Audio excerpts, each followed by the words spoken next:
ভাইরা আমার, আমার এই কথা কোনো রাজনৈতিক দলের পক্ষে কিংবা বিপক্ষ নয়। আমার এই কথা আমার ইসলাম তথা সারা বিশ্বের মুসলিম জাহানের উদ্দেশ্যে কথা। সম্প্রতি সময় আপনারা দেখেছেন বাংলাদেশের বিভিন্ন মন্দিরে গিয়ে একটি লেবাসধারী মুনাফিকি বিভ্রান্ত সৃষ্টিকারী দলের লোকেরা গিয়ে গিয়ে সেখানে লাড্ডু খাচ্ছে, কেউ বা হিন্দুদের গীতা পাঠ করছে, কেউ পূজা উদ্বোধন করছে, কেউ পূজা উদ্বোধন করে শুকরিয়া আদায় করছে। কাউকে দেখেছেন আপনারা? এই সাম্প্রতিক সময়ে ঘটে যাওয়া ঘটনা আপনারা দেখেছেন। রোজা এবং পূজাকে মুদ্রার এপিঠ ওপিঠ বলে ব্যাখ্যা দেওয়া হয়েছে। আপনারা দেখেছেন ঈসা নবী, মুসা নবী, হযরত মুহাম্মদ সাল্লাল্লাহু আলাইহি সাল্লাম সহ কৃষ্ণ, বিষ্ণু এদের সাথে তুলনা করে ব্যাখ্যা দেওয়া হয়েছে এবং সেই সারিতে কথা বলা হয়েছে। আমি একটি কথা বলতে চাই মুসলিম উম্মাহদের উদ্দেশ্যে, আমি একটি কথা বলতে চাই যারা ইসলাম মেনে চলে, যারা ইসলাম ধর্মের লোক তাদের উদ্দেশ্যে। ইসলাম কি কারো হাতের মোয়া? কোরআন কি কারো হাতের লেখা কোনো লিপিবদ্ধ বই যে চাইলেই তার ব্যাখ্যা পরিবর্তন করা যায়? আপনারা দেখেছেন ওই মুনাফিক বিভ্রান্ত সৃষ্টিকারী দলের নেতারা এও বলতে আমি দেখেছি, তারা বলছে আমাদের হাতে এখন সুযোগ এসেছে কোরআনের আইন পরিবর্তন করার।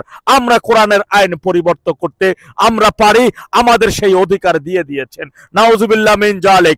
আমরা ওদের মুখে শুনতে পাচ্ছি ওরা বলছে ওদের দল হেরে গেলে ইসলাম হেরে যাবে, কোরআন হেরে যাবে।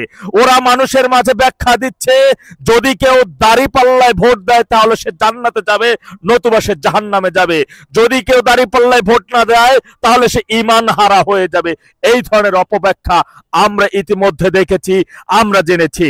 তথাপি যদি একটু পিছনে ফিরে যান, সাবেক প্রধানমন্ত্রী জননেত্রী শেখ হাসিনা যখন বলতেন ধর্ম যার যার উৎসব তো সবার, ঠিক এই কথার মধ্য দিয়ে, এই কথার প্রতিবাদে ওই সকল দাড়ি টুপিওয়ালারা, মুখোশধারীর বাচ্চারা তখন রাস্তায় সরব হতো, ওয়াজের মাঠে রাজনৈতিক বক্তব্য দিয়ে গরম করে তুলতো ধর্ম যার যার উৎসব সবার এটা হতে পারে না।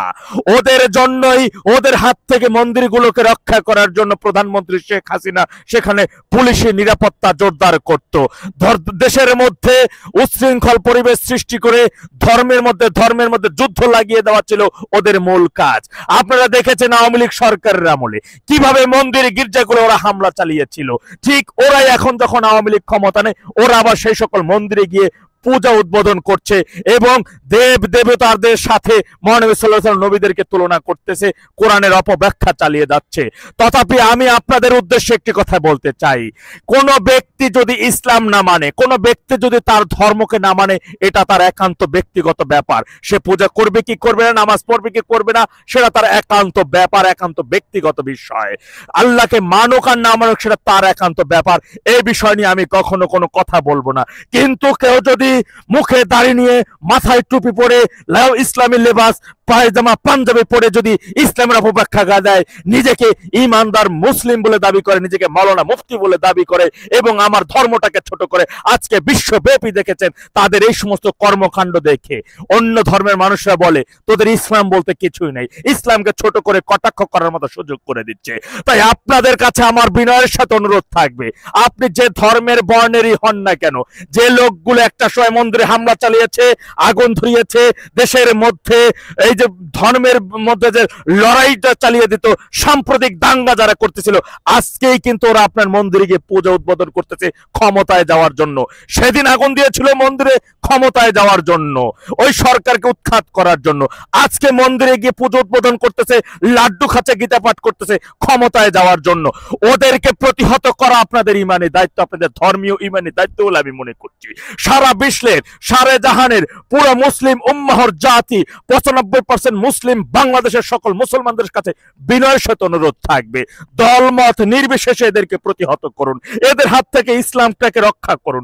আগস্ট 24 আসতো এই সকল মুনাফিকি, এই সকল বিভ্রান্ত সৃষ্টিকারী লোকগুলো, এই সকল লেবাসধারী লোকগুলো, এই সকল মওদুদি ইসলামের লোকগুলো কিন্তু আরো ধীরে ধীরে ওরা শক্তি সঞ্চার করতে পারতো, ওদের আজকের এই মুখোশ উন্মোচিত হতো না। সুতরাং খুব অল্প সময়ের মধ্যে ওদেরকে প্রতিহত করার জন্য, ওদেরকে প্রতিহত করে ওদের হাত থেকে ইসলামটাকে রক্ষা করার করার জন্য, ওদের হাত থেকে কোরআনকে রক্ষা করার জন্য আল্লাহ তাআলা আমাদের আপনাদের সামনে আওয়ামী লীগের জন্য এই 24-এর 5 আগস্ট এনেছে পুরো দেশবাসী ওদেরকে দেখার জন্য, ওদেরকে চেনার জন্য এবং ওদের হাত থেকে কোরআনকে রক্ষা করার জন্য ঈমানের দায়িত্ব হিসেবে সেদিন এই কাজটি করেছে বলে আমি মনে করছি। তথাপি আমি দেশবাসীর উদ্দেশ্যে একটি কথাই বলবো, 5 আগস্ট যদি আওয়ামী লীগ সরকার না যেত, পতন যদি না হতো, আমরা কিন্তু এই ধরনের মুনাফিক, এই ধরনের বিভ্রান্ত সৃষ্টিকারী ব্যক্তিদেরকে চিনতাম না। আওয়ামী লীগ সরকার যদিও নেত্রী বারবারই বলতো ওরা ইসলাম থেকে বিভ্রান্ত সৃষ্টিকারী দল, ওরা কখনোই ইসলাম প্রকৃত মুসলমান নয়, প্রকৃত ইসলাম ধারণ করে না, সেই কথাটা আমাদের নেহাত সেটিকে একটি সমালোচনায় মনে হতো, সেটিকে আমরা অনেকে বলতাম হয়তোবা তিনি ক্ষমতা থাকার জন্য এই ধরনের উদ্ধার কথা বলছে, কিন্তু এখন তো সেটি প্রমাণিত। আজকে 14 মাসের ব্যবধান এদেশের।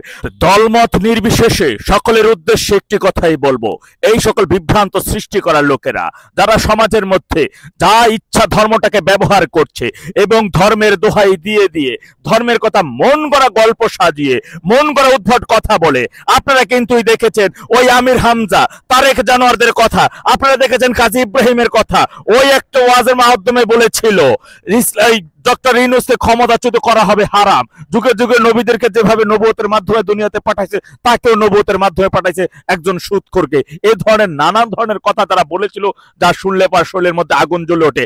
এখন ওদের এই সমস্ত আচরণের বিষয় কিন্তু ওই যে 501-এর হুজুর মামুনুল হক কোনো কথা বলে না, ওই যে ছোট্ট হুজুর মাদানি ও কোনো কথা বলে না, কোন সংগঠনের নেতাদের আমি দেখিনি কথা বলতে। দেখেছেন যাদেরকে প্রচুর রকমের মুরিদ আছে কিন্তু ভোটার নাই, যার নাম চর্ম নাই, তারা কিভাবে হাত পাখা নাড়তে নাড়তে পুজো উদ্বোধনের জন্য মন্দিরে যাচ্ছিল। এরা ধর্ম ব্যবসায়ী, এরা ধর্মটাকে পুঁজি করে ক্ষমতায় যাওয়ার জন্য মা বোনকে অন্যের ঘরে পৌঁছে দিতে ওরা দ্বিধাবোধ করে না, নিজের বউকে অন্যের সাথে জেনা করতে ওরা বিন্দু পরিমাণ মতো দ্বিতীয়বার ভাববে না। তাই সকলের কাছে বিনয়ের সাথে অনুরোধ থাকবে, ক্ষমতা পরে দেখুন না, কার কোথায় কোন দিকে ক্ষমতা দেবে আল্লাহ যার জন্য যতটুকু ফয়সালা করে রেখেছে তার থেকে কেউ এক ফোঁটাও কম পাবে না, কেউ বেশিও পাবে না। যার যখন মৃত্যু আল্লাহ তাআলা লিখে রেখেছে 1 সেকেন্ড আগেও তার মৃত্যু হবে না, পরেও হবে না। তাই সকলের কাছে অনুরোধ থাকবে, বিনয়ের সাথে অনুরোধ থাকবে, সকল দলমত নির্বিশেষে এক ও অভিন্ন হয়ে অন্ততপক্ষে ঈমানের দায়িত্বটা পালন করুন, ওদের হাত থেকে ইসলামটাকে রক্ষা করুন, কোরআনকে রক্ষা করুন ওদের হাত থেকে। মনে রাখবেন, আপনি যদি এই সকল বিরুদ্ধে যারা ইসলামকে ছোট করছে, নবীদেরকে অবমাননা করছে, ছোট করছে, হেয় করছে, তাদের বিরুদ্ধে যদি প্রতিবাদ না করেন, কালকে কিন্তু কিয়ামতের দিন আপনাকে আল্লাহর কাছে জবাবদিহি করতে হবে, তুমি প্রতিবাদ করছিলা কিনা, তুমি এই বিষয়ে কোনো কথা বলছিলা কিনা। তাই আপনাদের কাছে অনুরোধ থাকবে, অন্ততপক্ষে আমরা কিন্তু মানুষ মৃত্যুশীল, আমরা আজ না হোক কাল আমাদের মৃত্যু অবধারিত মৃত্যু হবেই। তাই এত চিন্তা না করে, এত ভয় না করে, বিভ্রান্ত যারা সৃষ্টি করতেছে সমাজের মধ্যে, যারা আজকে দেশটাকেই চায় না, সেই দেশের মধ্যে ক্ষমতায় যাওয়ার জন্য ইসলামটাকে বেছে নিয়েছে, কোরআনটাকে হাতে নিয়েছে, যা ইচ্ছা তাই অপব্যাখ্যা দিচ্ছে, আসুন সকলে এক ও অভিন্ন হয়ে ওদের হাত থেকে কোরআন রক্ষা করি, এটিও আমাদের ঈমানের দায়িত্ব। আল্লাহ সবাইকে সঠিক বুঝদান করুন। আখির জাওয়ানা আলহামদুলিল্লাহি রাব্বিল আলামিন। আসসালামু আলাইকুম ওয়া রাহমাতুল্লাহ।